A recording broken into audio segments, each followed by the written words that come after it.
again, and welcome to our next module here in our course. We're going to be just moving right along through our compendium.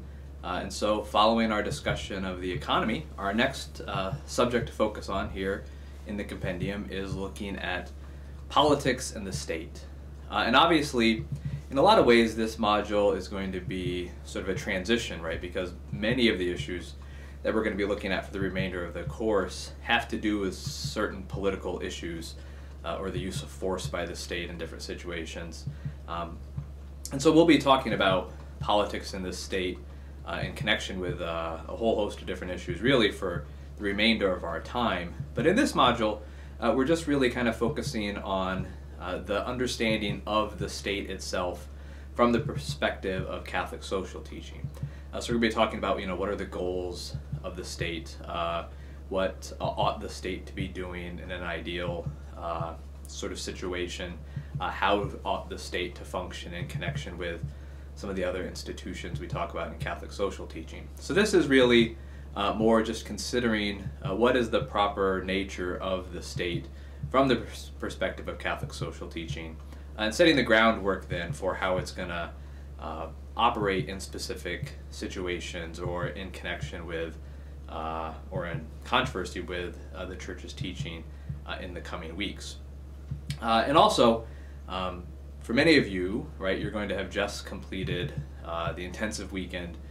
You're also going to have just finished up a module along with that. And so I do want to try to, as much as I possibly can, keep this module fairly brief in terms of just setting the groundwork for some of the issues we're going to be talking about.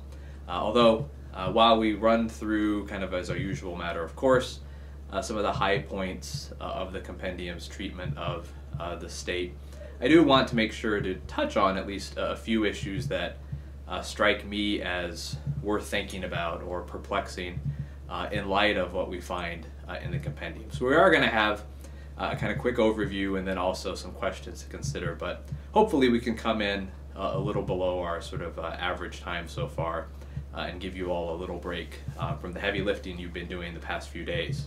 So I want to start our discussion by looking at what the compendium has to say about the nature of the state, right? And again, of course, as always, what we find in the first few sections of this chapter or this larger section is an explanation of how the state is described and fits into the biblical material from the Old and New Testaments.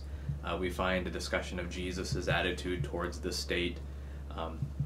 And again, I think those are important things certainly worth looking at. That would be a good resource if you are trying to present some of these ideas in your own teaching settings. But we're going to go ahead and just assume that we can all read that here. And I want to skip to kind of looking more specifically at the nature of the state in connection with the Catholic understanding of the human person. And we find very clearly stated in the compendium that idea, right, that the state is rooted in the human person, and the state is really designed for the human person, right? So this is stated very succinctly if we look at section 384, right? And this is basically the goal of government according to the compendium. The political community, a reality inherent in mankind, exists to achieve an end otherwise unobtainable, the full growth of each of its members, called to cooperate steadfastly for the attainment of the common good, under the impulse of their natural inclinations towards what is true and good. And so you have it basically right there, right? A clear affirmation of the connection of Catholic social teaching on this with natural law, that the state, the political organization of human beings is really built into human nature, and that it draws its validity from that, and it exists in order to allow those human beings, those persons, to cooperate and attain goods, attain fulfillment or flourishing that they wouldn't be able to realize on their own, right? And probably all remember in a politics or philosophy or government class hearing different accounts of how this works historically. But the general idea in most of political philosophy is along these lines, right? That If people are just purely individual, they don't really flourish the way they ought to. You could look at it in positive terms, right, with, say, Aristotle, where human beings are by nature political and social, and so if they're missing those positive relationships, they're going to miss out on goods. Or you could have a more negative view of it and look at it sort of as a Hobbes sort of perspective, where if there's not some government, the individuals are going to be fighting it and robbing from each other. But at the end of the day, whether you see government as this added benefit to the goods of the human person or as a limit to the evils that the human person would suffer without it, everyone, I think, would agree that we do need government, and that you need this arena of cooperation for people to lead fulfilling, flourishing lives. And so this moves us on into some of the more specific claims that the compendium is going to make about the nature of the state.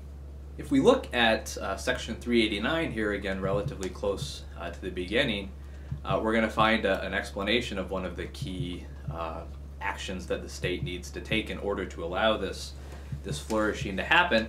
But we also managed to get here pretty quickly some controversy, at least in terms of modern American politics, in this statement.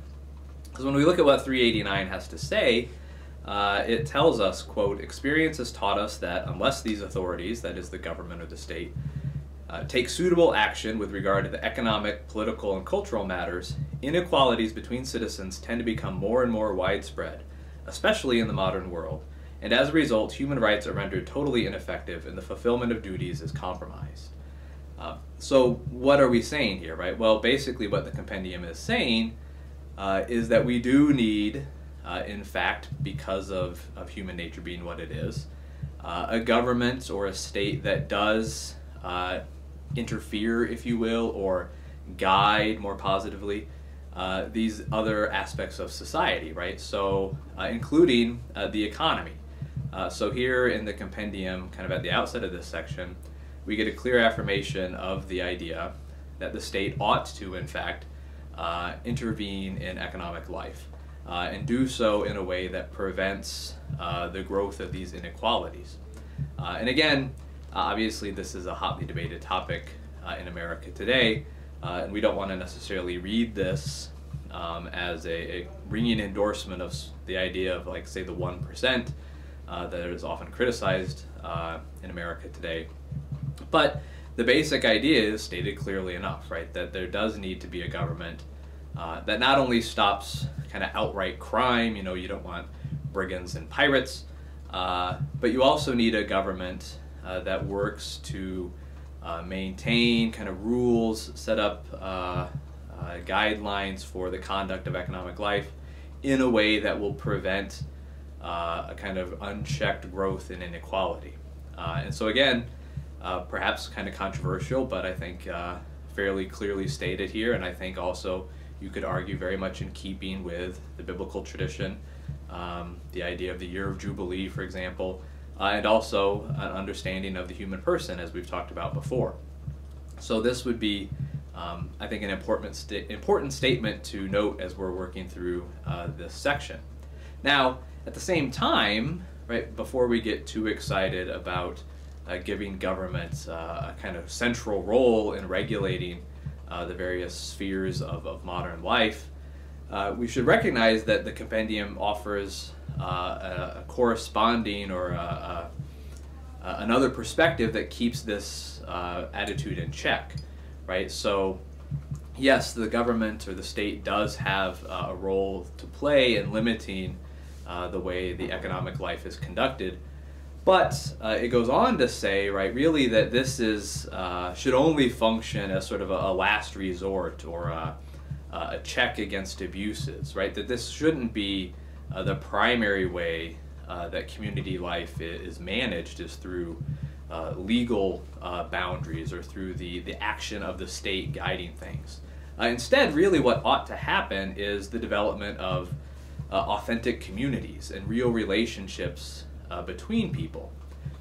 And this should, again, fit very much with our understanding of the basic principles of Catholic social teaching, in particular the ideas of participation and subsidiarity, right? That The state does need to be there and does need to set certain limits to certain kinds of behavior, but that shouldn't be what drives day-to-day life. Instead, that should be a more positive, more personal, more relational community that really is going to naturally promote the good of the people in the community.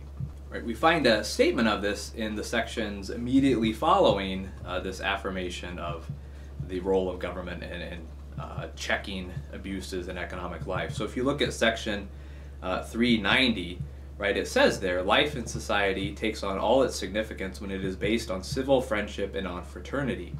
The sphere of rights, right, that is the laws and the government impositions, in fact, is that of safeguarded interest, external respect, the protection of material goods, and their distribution according to established rules. The sphere of friendship, on the other hand, is that selflessness, detachment from material goods, giving freely and inner acceptance of the needs of others. The goal, skipping ahead a little here to section 392, the goal which believers must put before themselves is that of establishing community relationships among people. The Christian vision of political society places paramount importance on the value of community, both as a model for organizing life in society and as a style of everyday living. Right, so if we look at these sections here, this is an important balance to the idea of government regulation and intervention. Right, that those ought to be, again, just last resorts. That we ought to organize our communities, our society, in a way that our interactions are really rooted in real relationships, rooted in civil friendship, right? That we know and care for and want to do good for the people we're interacting with. And that's going to be a much more positive way of living. And if we do have communities that function in that way, the times when we're going to need government intervention are going to be relatively few and far between. And so this is, I think, an important counter to this earlier idea, right? The compendium is not endorsing sort of government regulation of every aspect of life, and in fact, in many ways it's saying the opposite, right? That government ought not to be playing that role. Those roles in terms of guiding our interactions in everyday life, that should be done by the sense of community, by civil friendship that we have with those we interact with. And again, this is a complex sort of give and take, back and forth. There's real tension here, right? That to the extent that we don't develop those real communities, that we don't develop those relationships, we are going to create greater need for government checks, government regulations.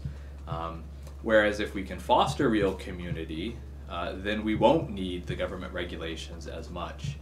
And again, this isn't sort of required reading by any stretch, but this discussion here makes me think very much of the modern American author, essayist, Wendell Berry. Now, I don't necessarily agree with everything Mr. Berry has to write or say, but this is a particular point that you find throughout a lot of his work, which I think in his fiction, he presents a very idyllic in some ways, but a really powerful depiction of a real small town, small community living that I think is very attractive to many people in today's world.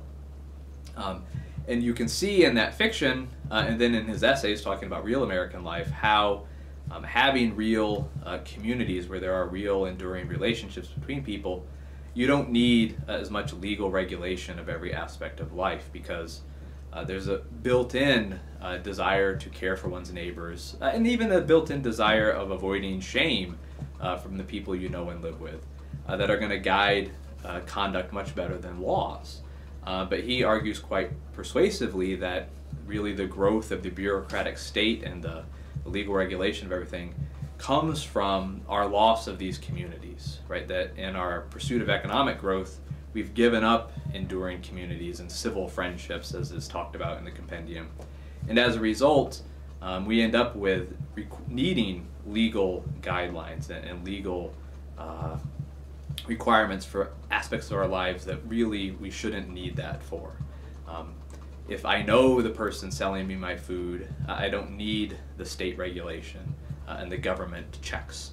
But if I'm getting my food from a mass production factory several states away, then I do need someone to check and make sure it is good and safe, because I don't know them, right? That's just one example of this idea sort of in real life. And so if you're interested in these issues, I would certainly recommend taking a look at Barry's work, because he spends a lot of time, I think quite persuasively, arguing for this point. Now, another aspect to that discussion and this idea of civil friendships that you'll see in this section in the compendium is the reference to civil society.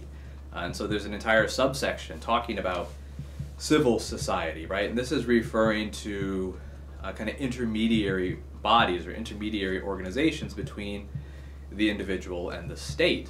And really kind of one of the striking things about this section that many of us might think as we're reading it is what is he talking about here? What is the book talking about here? Because really in modern American life, this is vanishingly small for most people, or at least for many people. And in fact, one of the aspects of modern American life that is particularly disturbing, at least for many critics or many people reflecting on it, is the loss of these intermediary bodies, right? That we don't have a lot of voluntary organizations that are an important part of people's lives between the individual, or maybe the individual family, and the state, right? And we probably have heard stories from our grandparents, you know, about the Rotary Club, or the Knights of Columbus meetings, or the Better Business Bureau, or all these different groups that people used to be regular members of and used to make up a significant part of community life. And it's been documented many times that these have really diminished in recent years. 15 or so years ago now, Robert Putnam wrote a book called Bowling Alone, which was really powerful at the time, really brought this issue to people's attention. And he really argued that this loss of intermediary bodies had a significant impact on the quality of people's lives, because you lose a sense of membership, of relationship, when you don't have these small civic groups or these small church groups or what have you. And it got a lot of attention when the book came out. Unfortunately, it doesn't seem to have actually resulted in any significant change. People continue to be sort of isolated and really exist only in relationship with themselves and then the state. So again, this would be something I think worth reflecting on this section of the compendium. And at least for many of us, probably the church or the parish is going to be an important intermediary body. But what other groups are we part of, right, that would maybe add an important dimension of community life? So you could maybe take this compendium section as an argument for getting involved in some community organizations and seeing that actually as one way of practicing Catholic social teaching. Now, given that government really shouldn't be the primary organizing principle in our lives, that we ought to be interacting with each other as friends, we ought to be in civil society and these other organizations with people, that is all well and good, and I think we could all agree with that. But it still, of course, leaves the question of, given that government does have a proper role and that it needs to be setting boundaries to control people's behavior when they aren't properly guided just by friendship or by this desire for civil society, how should government do that, right? How does government fulfill this role of limiting people's behavior in a way that is going to help produce the overall good of the community, right? And that's really one of the primary, if not the primary, questions when it comes to thinking about the state from the perspective of Catholic social teaching, is how should it function in regard to kind of setting those legal limits to behavior. And of course, the challenge here is striking a balance between limiting actions that are really going to be harmful to individuals or to their neighbors, versus allowing people the freedom and autonomy to develop as human persons and to make their own choices in life. And we can see that tension being described and dealt with here in the compendium as it talks about these issues. So for example, if we look at section 394, right, we can see this talked about. Political authority must guarantee an ordered and upright community life without usurping the free activity of individuals and groups, but disciplining and orienting this freedom by respecting and defending the independence of the individual and social subjects for the attainment of the common good. Political authority is an instrument of coordination and direction by means of which the many individuals and intermediate bodies must move toward an order in which relationships, institutions, and procedures are put at the service of integral human growth. Political authority, in fact, whether in the community as such or in institutions representing the state, must always be exercised within the limits of morality and on behalf of the dynamically conceived common good, according to a juridical order enjoying legal status. When such is the case, citizens are conscious bound to obey. All right, so that's quite a mouthful. What are we being told here?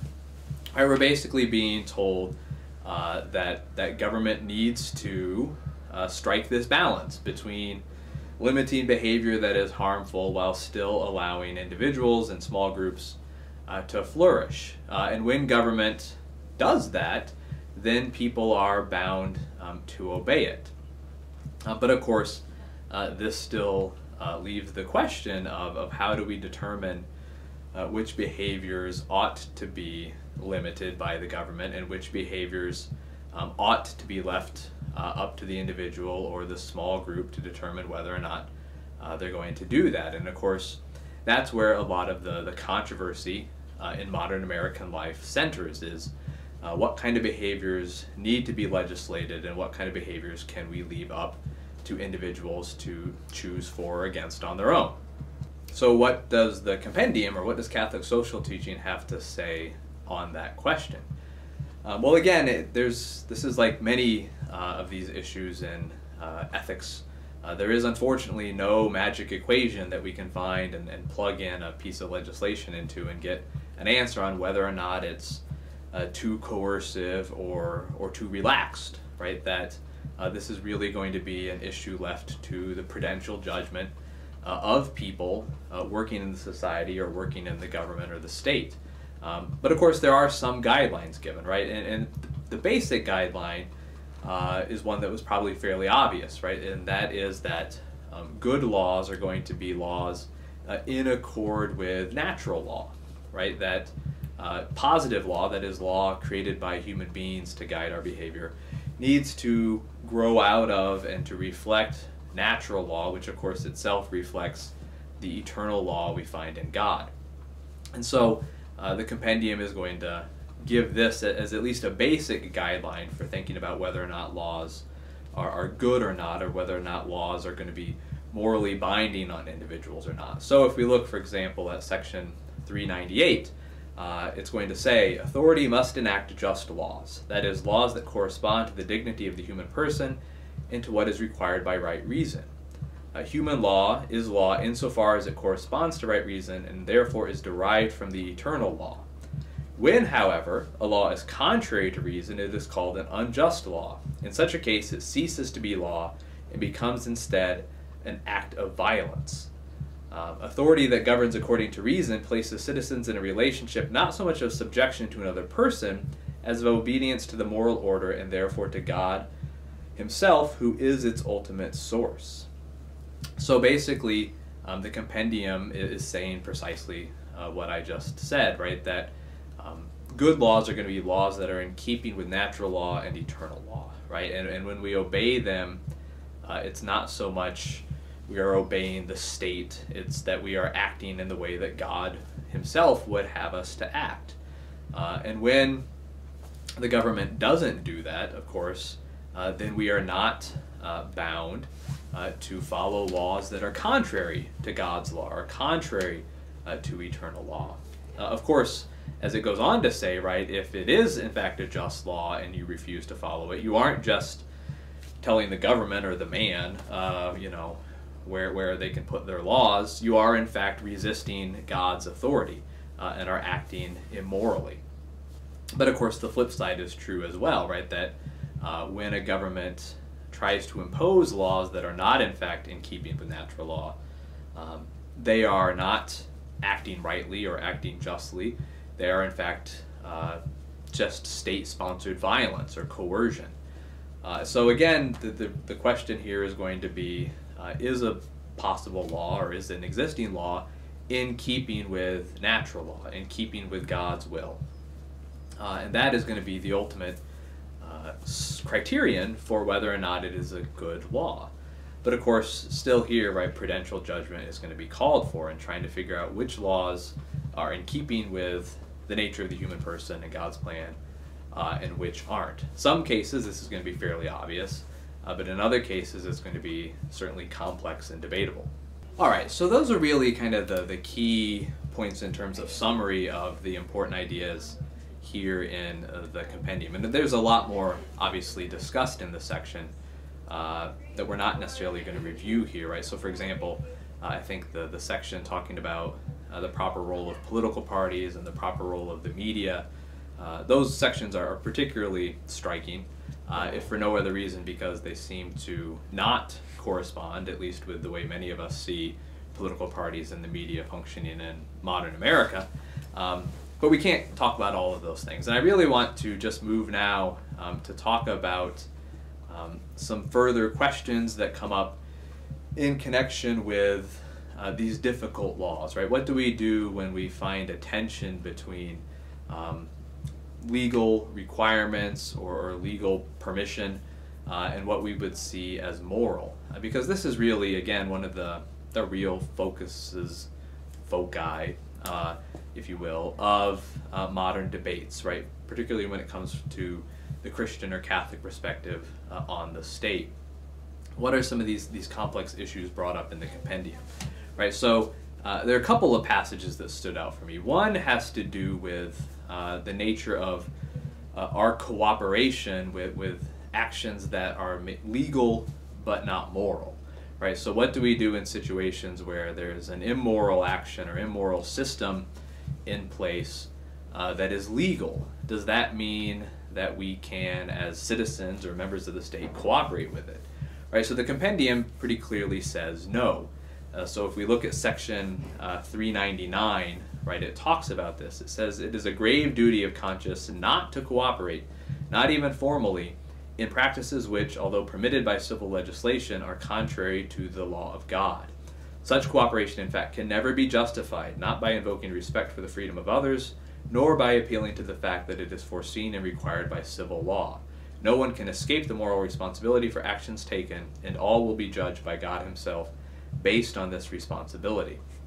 Now, it's a pretty striking passage, but a question that comes to my mind in reading this is how do we balance this with the discussion of the principle of legitimate cooperation that we went through in discussing natural law in a previous course, or that we can find elsewhere in Catholic teaching, right? Because there is this principle of legitimate cooperation which says that there can be times when we can be part of a system that is doing something immoral without bearing kind of moral responsibility for that action.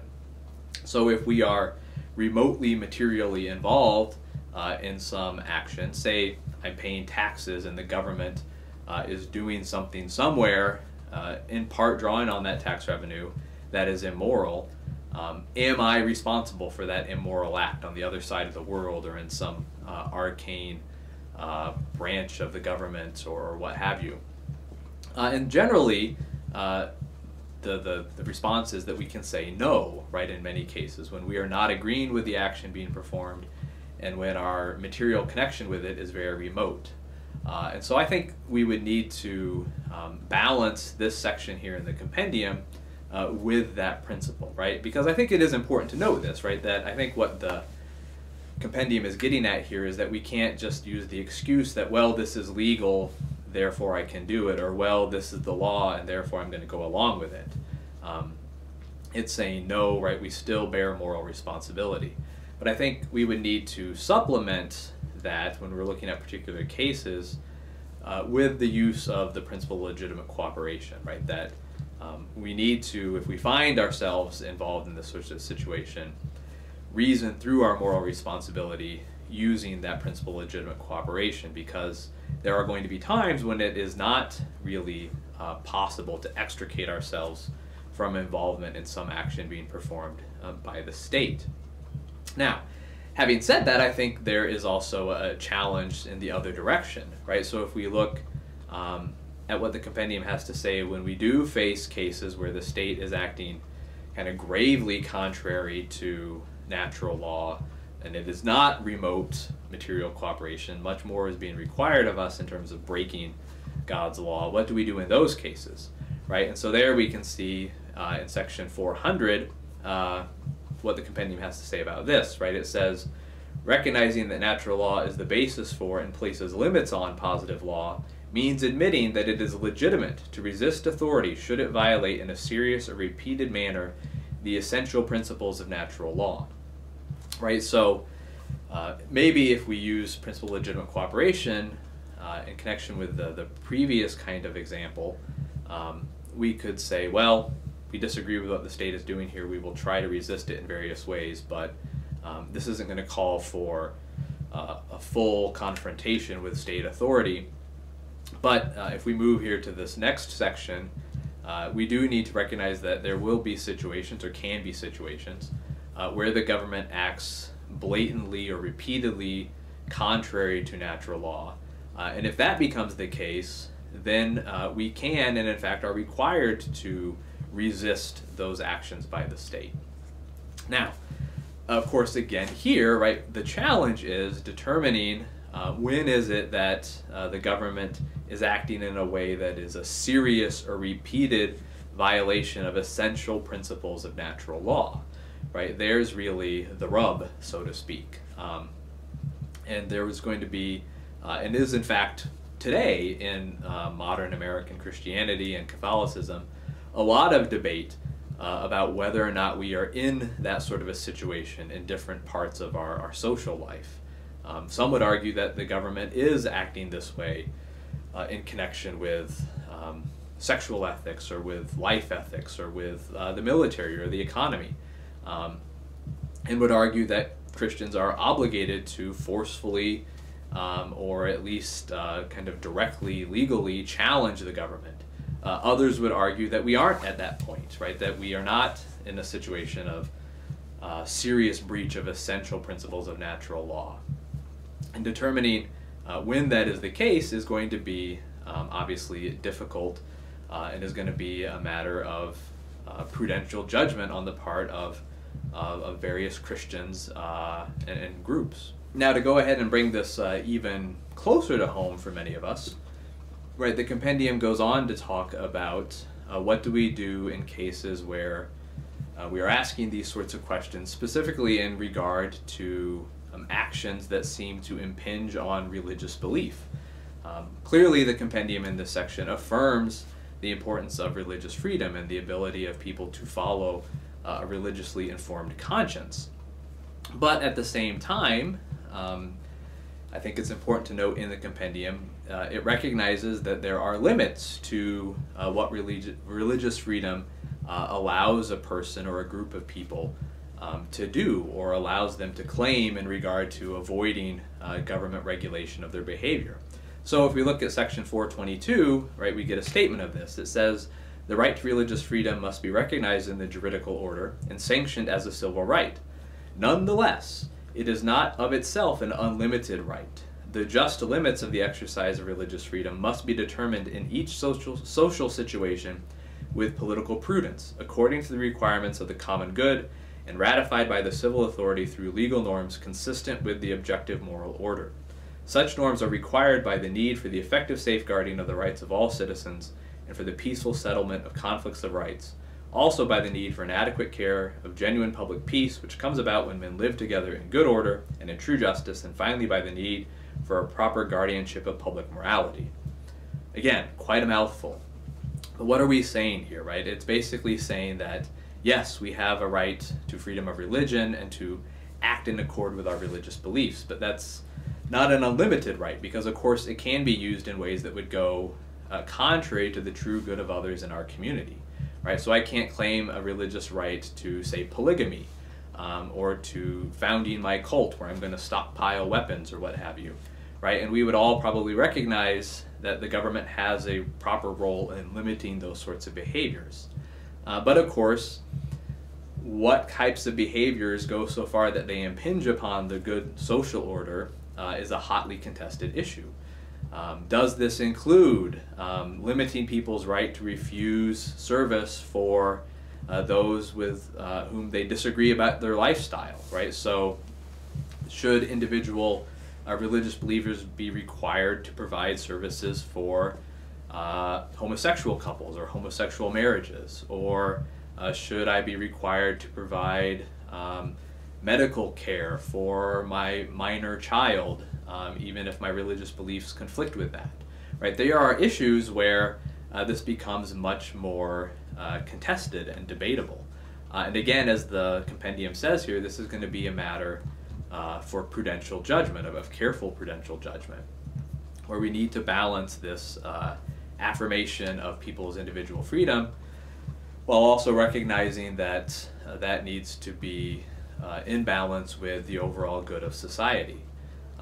Should we allow people to forego paying taxes for certain things that they disagree with if we believe that the loss of that tax revenue is going to be detrimental to the overall whole? These are complicated questions, and the compendium again gives us some ways of thinking through this and some guidelines, but figuring out the answers in regard to specific situations or specific laws is still going to be a matter for some difficult prudential reasoning. So obviously, right, we could spend a lot of time talking through specific examples of this sort of thing, and for those in the modern American Catholic community, right, we're immediately going to be thinking about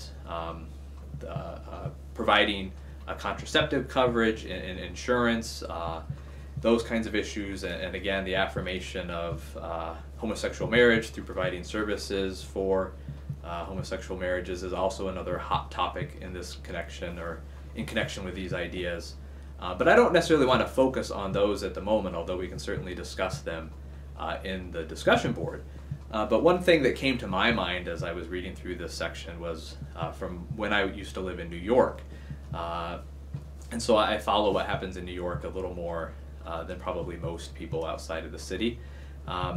And shortly after we moved out of New York, there was a very controversial bit of legislation that came down where Mayor Bloomberg and his administration imposed a regulation that prohibited the sale of sweetened beverages in containers larger than 16 ounces, right? And so basically what Mayor Bloomberg did is he made the big gulp, illegal in New York City. And this obviously, or as you might guess, created a great deal of controversy, right? Should it be illegal to sell large sodas or large pops or large Cokes, depending on where you live in the country? Mayor Bloomberg certainly thought so. Many critics disagreed. So I was thinking as I read this section, what would the compendium's perspective on this be? Would it affirm that law or not?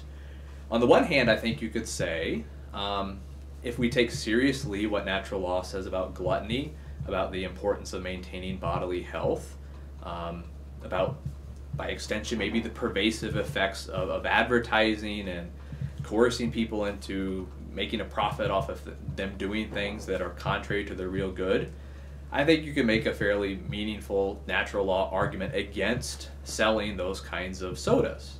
On the other hand, right, we could, I think, also argue that in fact it is detrimental to the good of society to regulate people's choices on that sort of minute level, right? And that in fact we are undermining people's autonomy and their ability to determine their own actions when we start regulating things like the size of a soda somebody can buy. And so I think it's an interesting test case, right, in thinking about the proper role of the state, because the state is supposed to promote the real good of the person. And I don't think in most cases drinking a big gulp is really in line with the true good of the person. On the other hand, others might disagree, or others might argue that in fact having that type of regulation produces a greater negative impact on flourishing by taking away people's autonomy. Famously, right, Thomas Aquinas considers these sorts of issues in the Summa, and he concludes, right, that not everything that is immoral ought to be illegal, that we can only regulate certain actions in society that are going to harm others or that are particularly serious, but we can't regulate everything that's immoral, because not only is it impossible to force people to be virtuous, but in fact trying to enforce those sorts of laws are going to create more harms than benefits. And so whether we bring Aquinas into discussion or not, I still think it is a difficult, vexed issue. So I would propose, sort of for our discussion following this module and reading, to look at this question of the big gulp and ought it to be illegal. Now, as it turns out, in fact, New York's Supreme Court struck down the law a year or two ago and deemed it too excessive in terms of regulation of people's behavior. But again, that leaves open the question of whether or not we would agree and whether or not we think it is in fact keeping with the principles of Catholic social teaching as outlined here in the compendium. So I would be interested in hearing your thoughts on that as a test case for working through what we've talked about here and what we've read in the module. But of course, certainly feel free to bring up questions about other parts of the compendium, or I think we could all say is more serious issues facing American society today, in your discussion posts as well. So I look forward to hearing your thoughts on all of this, and I will talk with you on Blackboard.